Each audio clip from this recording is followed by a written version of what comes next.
అయ్యా కమలయ్య కిషనాల్ సారు చెప్పుండ్రి. ప్రిన్సిపల్గా ఒక ఐడియాలజీ పరంగా రాష్ట్ర హైకోర్టు ఇచ్చి గతంలో ఇచ్చినటువంటి తీర్పు ఏదైతే మత ప్రాధికరణ బీసీలను ముస్లింలను కలపడం హైకోర్టు రాజ్యాంగ వ్యతిరేకం తీర్పు ఇచ్చింది మన హైదరాబాద్ హైకోర్టు. ఇన్నరా ఏమంటుండో ఇంకా మస్తుగానే అన్నాడు మొత్తం ముచ్చటి నుండి.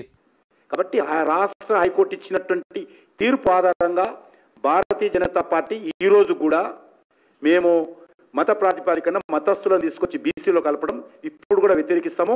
సెంట్రల్ సర్కారు చేయబోయే కులగణనల కూడా కల్పనే కల్పము అంటుండు ఆ ముచ్చట గుడి నుండి. మేము చేయబోయేటువంటి సర్వేలో కులగణనలో ఇది ఉండదు, ఇది కూడా స్పష్టం చేస్తున్నాం. అయ్యా మరి కొందరు ముస్లిం సోదరులు బీసీల కిందికే వస్తారని అంటుంటే మీరేమో రారు, మేము వాళ్ళను కులగణనల బీసీల కిందికి తీసుకోమని అవడితిరి. మరి మీరు దేశంలో చేపట్టబోయే కులగణన సర్వేలు ఎట్లా చేస్తారో మొన్న తెలంగాణ మలి సర్కారు చేసిన కులగణన సర్వే పనికి రాదని అనబడితిరి. మరి కమలయ్యాలన్న దాన్ని పనికొచ్చేటట్టు చేస్తారా అంటే ఏమో ముంగడ తెలుస్తుంది అంటారు ఏ ముచ్చటిన్నోళ్ళు.